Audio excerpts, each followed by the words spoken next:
Donc aujourd'hui, on a invité Geneviève de partager son témoignage.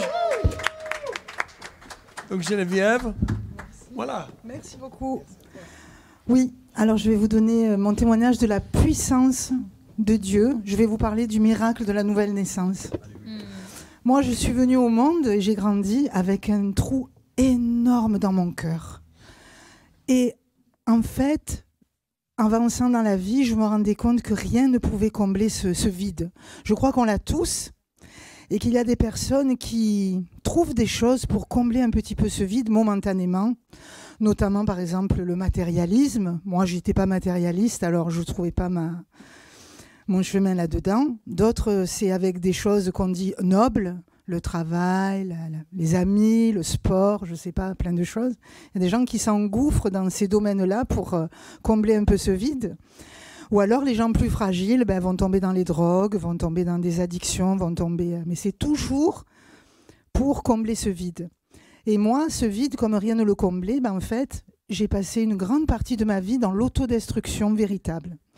Je ne peux pas vraiment dire que je faisais du mal aux autres, mais à moi-même, beaucoup. Donc je suis tombée dans l'alcool, je suis tombée dans pas mal de dépendances, le non-respect de moi-même aussi, lorsque je suis devenue jeune fille ou plus... Voilà, j'ai vraiment fait n'importe quoi de moi-même, de mon corps, de ma vie, voilà.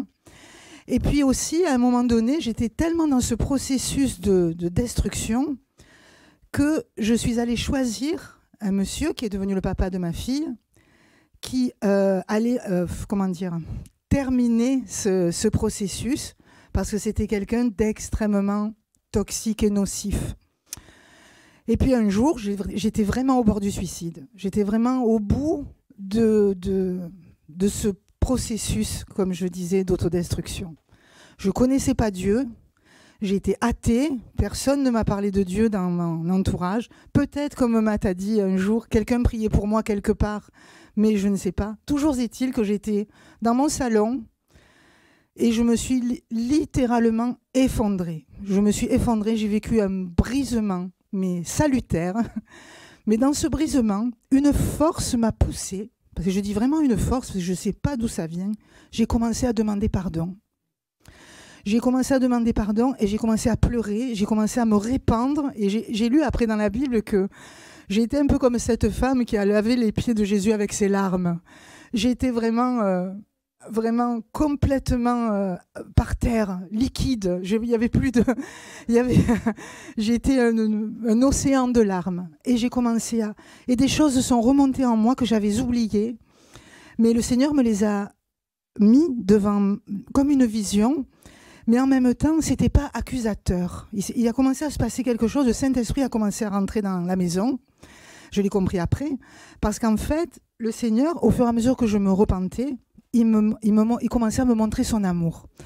Et au fur et à mesure que je pleurais, je commençais à recevoir une chaleur.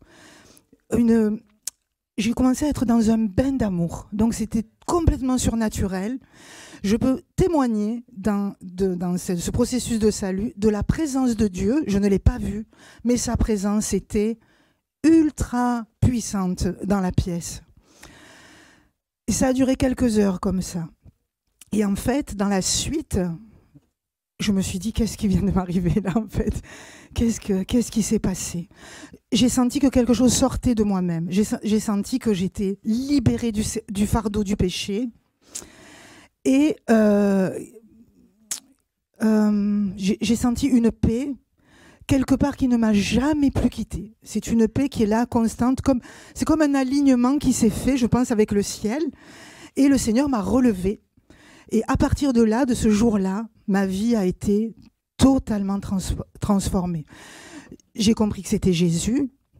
J'ai compris des choses et après j'ai eu soif de le connaître, de lire sa parole, de rencontrer des personnes qui avaient potentiellement vécu la même chose que moi ou qui étaient en recherche.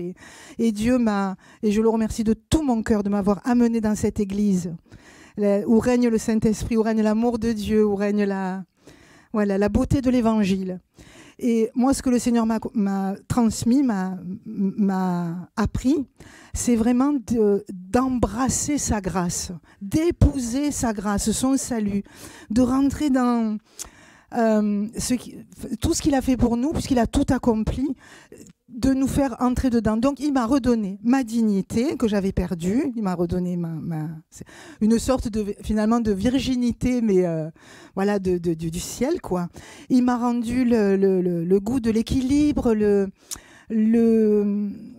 il a fait de moi son enfant, je ne peux pas dire autre chose. C'est lui qui fait tout en nous, de toute façon, qui transforme notre cœur. Et surtout, le vide que j'avais, eh ben, il est complètement comblé, à ras-bord.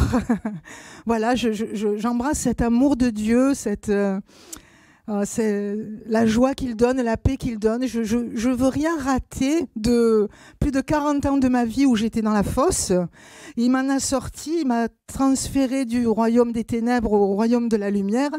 Et le but de ma vie aussi, c'est de porter ça pour les autres.